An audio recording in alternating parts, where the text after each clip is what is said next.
1897க்கு பிறகு கிளிநொச்சியில் பதிவான கடுமையான மழை. டிட்வா புயலின் அடுத்த கட்ட நகர்வு. அடுத்து வரும் ஆபத்து. அடுத்து வரும் 24 மணித்தியாலத்தில் ஏற்படவுள்ள மாற்றம். புயல் கடந்தாலும் இலங்கைக்கு காத்திருக்கும் ஆபத்து. அதிர்ச்சி ஏற்படுத்தவுள்ள உயிரிழப்புகள்.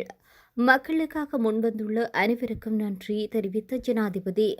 டிட்வா புயல் இலங்கையை விட்டு நீங்கியிருந்தாலும் வெளியான காலநிலை அறிக்கை. யாழிலிருந்து பயணித்த பேருந்தில் 69 பேரின் உயிரை காப்பாற்றியவர்களுக்கு நன்றி.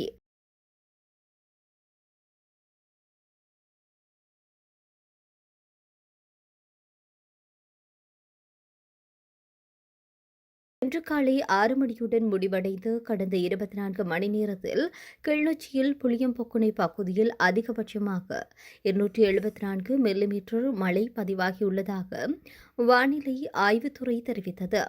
இது நீண்ட காலத்திற்கு பிறகு கிளிநொச்சியில் பதிவாகியுள்ள கடுமையான மழை வீழ்ச்சியாக தரவுகள் சுட்டிக்காட்டுகிறது. முன்னதாக 24 மணி நேரத்திற்குள் 1897ஆம் ஆண்டு டிசம்பர் 15ஆம் தேதி நெடுங்கேணியில் 805.7 மில்லிமீட்டர் மழைப்பொழிவு பதிவாகியிருந்தது. இதற்கு பிறகு இதுவே அதிக மழை வீழ்ச்சி என தரவுகள் தெரிவிக்கின்ற நிலையில் கடந்த 24 மணி நேரத்தில் கிளிநொச்சி புளியம்பொக்குனையில் 274 மில்லிமீட்டர் மழை பதிவு செய்யப்பட்டுள்ளது. அடுத்தடுத்தாக மன்னார் மாவட்டத்தில் அதிக மழைப்பொழிவு பதிவாகியுள்ளது. போர்ட்கெட்னியில் 210 மில்லிமீட்டர் மழையும், மரிச்சுக்கடி பகுதியில் 208 மில்லிமீட்டர் மழைப்பொழிவும் பதிவாகியிருந்தது. மேலும் மடுமாவட்ட ஆட்சியாளர் அலுவலகத்தில் 193.5 மில்லிமீட்டர் மழையும், கேகாலியில் டுனமெல்லே பகுதியில் 181.5 மில்லிமீட்டர் மழையும் பதிவாகியுள்ளது என தகவல்கள் தெரிவிக்கின்றது.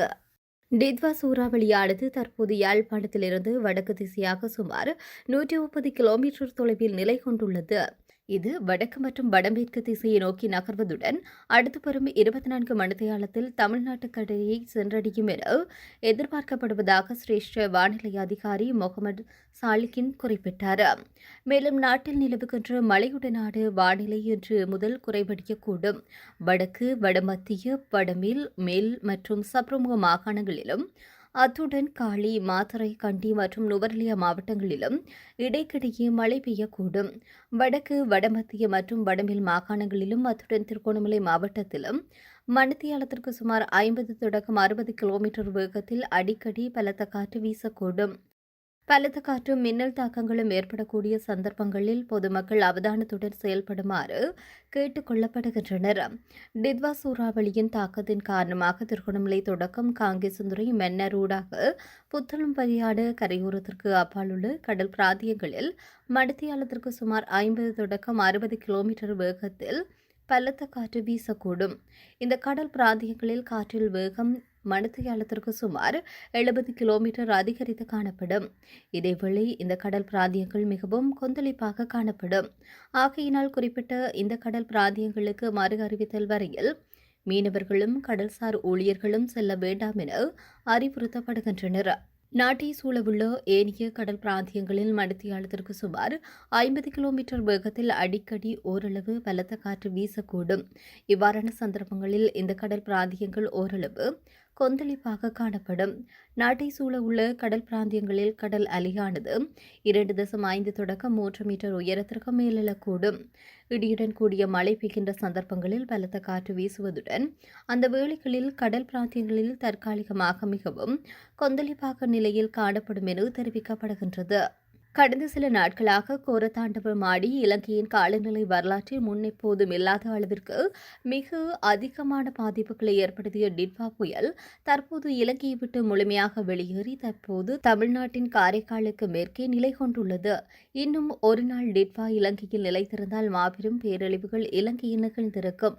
குறிப்பாக வடக்கு கிழக்கு மாகாணங்களில் மிக பெரும் உயிரிழப்புகள் ஏற்பட்டிருக்கும் என யாழ்ப்பாண பல்கலைக்கழகத்தின் புவியியல் துறை பேராசிரியர் நாகமுத்து பிரதீபராஜா தெரிவித்தார். இந்த டிட்வா புயலின் நகர்வினால் பல தடவைகள் எனக்கு அதிகம் அச்சமிருந்தது. ஏனெனில் அதன் நகர்வு அத்தகையது. கடந்த 24/11 மாதம் 2025 அன்று தீவிர தாளமுக்கம் அதன் நகர்வு வேகம் மணிக்கு 9 கிலோமீட்டரில் இருந்தது. பின்னர் ஆழ்ந்த காற்றழுத்த தாழ்வு மண்டலமாக மாறிய பின் மணிக்கு 11 கிலோமீட்டராக இருந்தது. பின்னர் புயலாக மாறிய போது சிறிது நேரம் மணிக்கு 14 இருந்தது. பின்னர் மத்திய மலை நாட்டில் செல்வாக்கு காரணமாக மணிக்கு 9 கிலோமீட்டராக இருந்தது. பின்னர் மணிக்கு 4 ஆக குறைந்திருந்தது. உண்மையில் இந்த நேரத்தில் மிக பெரும் அச்சநிலை இருந்தது. ஏனென்றால் ஒரு புயலின் நகர்வு வேகம் குறைந்தால் அது நிலைத்து நின்று பெரும் ஆபத்தை ஏற்படுத்தியிருக்கும். ஆனால் அது மத்திய மலை நாட்டின் செல்வாக்கில் இருந்து விடுபட்டு பொலனறுவிக்கு வந்தபின் மீண்டும் வேகமெடுத்து மணிக்கு 14 கிலோமீட்டரில் நகர்ந்தது. பின்னர் மீண்டும் திருகோணமலைக்கு வந்து மீளவும் வேகம் குறைந்து மணிக்கு 8 கிலோமீட்டராக குறைந்தது. இந்த நிலையில் மீண்டும் ஒரு அச்சநிலை. ஏனென்றால் வவுனியா முல்லைத்தீவு மாவட்டங்களுக்கும் கனமழை கிடைத்துக் கொண்டிருக்கிறது. ஆனால் மீளவும் வேகமெடுத்து மணிக்கு 12 கிலோமீட்டர் என்ற வேகத்தில் கடலுக்குள் சென்றது. இந்த டிட்வா புயலின் 2 விடயங்கள் இலங்கையின் மத்திய மலை நாடு காரணமாயிருந்தது. ஒன்று, புவியியல் நகர்வு வேகத்தை மையச் சுழற்சியின் வேகத்தையும் கட்டுப்படுத்தியது. இரண்டாவது, மிக கனமழை பொழியவும் காரணமாக இருந்தது. எவ்வாறாயின் இந்த டிட்வா புயல் இன்னும் ஒரு நாள் இலங்கையில் நிலைத்திருந்தாலும் இலங்கையின் நிலைமை மிக மிக கவலைக்கிடமாக இருந்திருக்கும். இலங்கையின் நவீன வரலாற்றில் நிகழ்ந்த ஆகப்பெரிய காலநிலை சார் இயற்கை அனர்த்தம் இதுவே. இது இலங்கையின் அதிக உயிரிழப்புகளை ஏற்படுத்திய இரண்டாவது இயற்கை அனர்த்தமாக மாறியுள்ளது. முதலாவது 2004 ஆண்டு ஏற்பட்ட சுனாமி. ஆனால் பொருளாதார பாதிப்பினை ஏற்படுத்திய இயற்கை அனர்த்தங்களில் இதுவே முதலாவது. ஏனென்றால் சுனாமியினுடைய பொருளாதார பாதிப்புகள் கரையோரம் சார்ந்து மட்டுமே இருந்தது. ஆனால் டிட்வா புயல் நாடு முழுவதும் பாதித்துள்ளது. இன்னும் சில நாட்களில் தாக்க மதிப்பீட்டு அறிக்கை வரும்போதுதான் அதனை உணரலாம். உயிரிழப்புகள் கூட நாம் நினைப்பதை விட மிக அதிகமாக இருக்க வாய்ப்புண்டு. வடக்கு மற்றும் கிழக்கு மாகாணங்களில் இதனால் 13 உயிரிழப்புகள் பதிவாகியுள்ளது. ஆனால் பில்லியன் கணக்கான பொருளாதார இழப்புகள் ஏற்பட்டுள்ளது. லட்சக்கணக்கான வயல் நிலங்கள், தோட்டங்கள் அழிந்துள்ளது. ஆயிரக்கணக்கான வீடுகள் அழிந்துள்ளது. லட்சக்கணக்கான கால்நடைகளுடைய நிலை என்னவென்று தெரியவில்லை. வடக்கு மற்றும் கிழக்கு மாகாணங்களில் 200க்கும் மேற்பட்ட குளங்கள் முழுமையாக புனரமைக்க வேண்டும். வீதிகள், பாலங்கள், புகையிரத பாதைகள், பொது நிறுவனங்கள் சேதமடைந்துள்ளது. அனர்த்தத்துக்கு பின்னரான நிலைமையிலும் நாம் மிக அவதானமாகவும் பொறுப்போடும் நடந்து கொள்ள வேண்டும். திட்டமிட்ட வினைத்திறனான அனர்த்த மீட்பு செயற்பாடுகள் அவசியம். குறுங்கால அனர்த்த மீட்பு செயற்பாடுகளுக்கு நீண்டகால அனர்த்த மீட்பு செயற்பாடுகளும் ஒன்றுடன் ஒன்று இணைந்த வகையில் அமைய வேண்டும். இந்த மிகப்பெரிய அனர்த்தத்திலிருந்து இளைஞர்கள் அனைவரும் மீண்டெழ வேண்டும் என பேராசிரியர் மேலும் தெரிவித்தார். சிறந்த ஒருங்கிணைப்புடன் செயல்படுவதன் மூலம் அந்த நன்மைகளும் மக்களுக்கு பயனுள்ளதாக வழங்க முடியும் என ஜனாதிபதி அன்றுகுமார திசாநாயக்க சுட்டிக்காட்டினார். நேற்றைய தினம் இரவு முப்படை பாதுகாப்பு தலைமையகத்தில் அரசு சார்பற்ற அமைப்புகளின் பிரதிநிதிகளுடனான சந்திப்பில் கலந்து கொண்ட போது ஜனாதிபதி இதனை தெரிவித்தார். இந்த கடினமான நிலையில் மக்களுக்காக முன்வந்துள்ள அனைவருக்கும் நன்றி தெரிவித்த ஜனாதிபதி, தேசிய வேலை திட்டத்தின் மூலம் நன்கு ஒருங்கிணைந்து பணியாற்றி மனசாட்சிப்படி எதிர்பார்க்கப்படும் இலக்குகளை அடைய அர்ப்பணிப்புடன் செயல்படுவோம் என்று அனைவரிடமும் கேட்டுக் கொண்டுள்ளார். மேலும் எந்தவிதமான பாகுபாடுமின்றி பாதிக்கப்பட்ட அனைத்து மக்களுக்கும் தேவையான வசதிகளை வழங்கி அவர்களின் உயிருக்கு மதிப்பு கொடுத்து மீட்பு மற்றும் நிவாரணப் பணிகள் செயல்படுத்தப்பட்டுள்ளதாக ஜனாதிபதி அன்றுகுமார திசாநாயக்க சுட்டிக்காட்டினார். இந்த கடினமான நிலைமை நாட்டின் தேசிய ஒற்றுமை மற்றும் நல்லிணக்கத்தை ஏற்படுத்துவதற்கான வேலை திட்டத்திற்கு ஒரு முன்னுதாரணமாக அமைந்துள்ளதாக தெரிவித்தார். பாதிக்கப்பட்டவர்களுடைய மீட்பு நடவடிக்கைகளை அரசாங்கம் முப்படைகளின் ஆதரவுடன் தொடர்ந்து மேற்கொண்டு வருவதாகவும், இடம்பெயர்ந்தவர்களுக்கு தேவையான வசதிகளை வழங்குதல், மீண்டும் இயல்பு வாழ்க்கையை மீட்டெடுத்தல் மற்றும் தேர்ந்தெடுக்கப்பட்ட உட்கட்டமைப்பு வசதிகளை மேம்படுத்தல் ஆகியவை அனைவரின் ஆதரவுடன் மேற்கொள்ளப்பட வேண்டும் என்றும், அனைவருக்கும் இடையே சிறந்த ஒருங்கிணைப்பை பேணி ஒரு தேசிய வேலை திட்டத்தின் மூலம் இந்த நடவடிக்கைகளை முன்னெடுத்துச் செல்ல எதிர்பார்க்கப்படுவதாக குறிப்பிட்டார். பாதிக்கப்பட்ட மக்களுக்கு நிவாரணம் வழங்குவதற்காக தம்முடைய அமைப்புகள் மற்றும் நிறுவனங்கள் செயல்படுத்தப்பட உள்ள வேலை திட்டங்கள் குறித்து கலந்து கொண்ட பிரதிநிதிகள் தமது கருத்துக்களை முன்வைத்தனர். மேலும் தம்முடைய பங்களிப்புகளை பாராட்டி இந்த கலந்துரையாடல்களுக்கு அழைத்ததற்கு ஜனாதிபதிக்கு நன்றி தெரிவித்தனர். டிட்வா புயல் முழுமையாக இலங்கையை விட்டு நீங்கியது என்று யாழ்ப்பாண பல்கலைக்கழக புவியியல் துறையின் தலைவரும் வானிலை ஆய்வாளருமான பேராசிரியர் நாகமுத்து பிரதீபராஜா தெரிவித்தார். நிலவும் வானிலை குறித்து அவர் வெளியிட்ட அறிக்கையில், இன்று வடக்கு மற்றும் கிழக்கு மாகாணங்கள் உட்பட நாட்டின் சில பகுதிகளுக்கு மிதமானது முதல் சற்று கனமான மழை கிடைக்க வாய்ப்புள்ளது. ஒரு சில இடங்களில் அவ்வப்போது காற்று சற்று வேகமாக வீசும். புயல் நம்மை விட்டு முழுமையாக நீங்கியிருந்தாலும் ஏற்கனவே கிடைத்த மழை காரணமாக இன்னும் 3 நாட்களுக்கு ஆறுகள், குளங்களுக்கும் நீர்வரத்து இருக்கும். குறிப்பாக முல்லைத்தீவு, கிளிநொச்சி மற்றும் வவுனியாவிற்கு நீர்வரத்து நாளை முதல் குறைவடையும். ஆனால் மன்னாருக்கான நீர்வரத்து எதிர்வரும் 3ஆம் திகதி வரை இருக்கும். ஆகவே குளங்களின் வான்பாயும் பகுதிகளை அண்மித்த மற்றும் ஆற்றங்கரையோரங்களில் உள்ள மக்கள் வெள்ள அனர்த்தம் தொடர்பில் தொடர்ந்து அவதானமாக இருப்பது அவசியம்.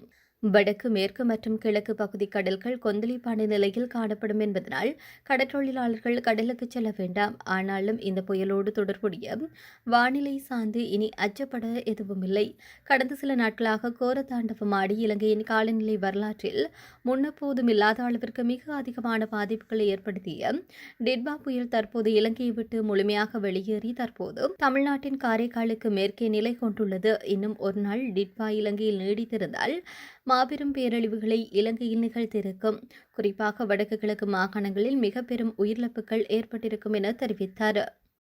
யாழிலிருந்து சென்று பேருந்து கலாஒயா பகுதியில் வெள்ளத்தில் சிக்கிய வேளை அந்த பேருந்தில் இருந்து 69 பேரும் பாதுகாப்பாக மீட்கப்பட்ட நிலையில் மீட்புப் பணிகளில் ஈடுபட்டவர்களுக்கு யாழ்ப்பாண மாவட்ட அரசாங்க அதிபர் நன்றி தெரிவித்துள்ளார். இது தொடர்பில் அவர் மேலும் தெரிவிக்கின்ற போது, யாழ்ப்பாண மாவட்டத்தைச் சேர்ந்த பல்கலைக்கழக மாணவர்கள் மற்றும் பொதுமக்கள் பயணம் செய்த பேருந்து கலாஒயா பகுதியில் வெள்ளத்தில் சிக்கிக் கொண்டது. அந்த பேருந்தில் பயணம் செய்த 69 பேர் அனுராதபுரம் மற்றும் புத்தளம் மாவட்டங்களுக்கு இடையிலான கலாஒயா பகுதியில் பாதுகாப்பாக கூரையில் தங்க வைக்கப்பட்டிருந்தனர். இவர்கள் பாதுகாப்பாக மீட்கப்பட்டு நொச்சிக்காமம் வைத்தியசாலைக்கு அனுப்பப்பட்டுள்ளனர். இடர் மிகுந்த சூழலில் புத்தளம் மற்றும் அனுராதபுரம் மாவட்ட செயலாளர்கள், விமானப்படை, கடற்படை, ராணுவம், போலீசார், அனர்த்த முகாமைத்துவ பிரிவினர் மற்றும் மீட்பு பணியாளர்கள், வைத்தியசாலை பணியாளர்கள் அனைவரும் ஒன்றிணைந்து செயல்பட்டு பயணிகளை பாதுகாப்பாக மீட்டமைக்க யாழ்ப்பாண மாவட்ட மக்கள் சார்பில் நன்றிகளை தெரிவித்துக் கொள்கின்றேன். சகல மாவட்ட அரச அதிபர்களுடனான ஜனாதிபதியின் சூம் கலந்துரையாடலில் யாழ்ப்பாணம் மாவட்டத்தில் உள்ள வெள்ள நிலவரம் தொடர்பாக தெரிவிக்கப்பட்ட சந்தர்ப்பத்தில் இந்த விடயம் ஜனாதிபதியின் கவனத்திற்கு கொண்டுவரப்பட்டதுடன் ஜனாதிபதியின் செயலாளர், அனுராதபுரம் மற்றும் புத்தளம் மாவட்ட செயலாளர் ஆகியோருடன் தொலைபேசியில் தொடர்பு கொண்டு மீட்பு நடவடிக்கையினை துரிதப்படுத்துமாறு கோரிக்கை விடுக்கப்பட்டது. பல்வேறு நெருக்கடிகள், இடர்பாடுகள் மத்தியிலும் மீட்புப் பணியில் ஈடுபட்ட அனைத்து தரப்பினருக்கும் யாழ்ப்பாண மாவட்ட அரசாங்க அதிபர் என்ற வகையில் நன்றி கலந்த பாராட்டுக்களை தெரிவித்துக் கொள்கின்றேன் என அவர் தெரிவித்திருந்தார்.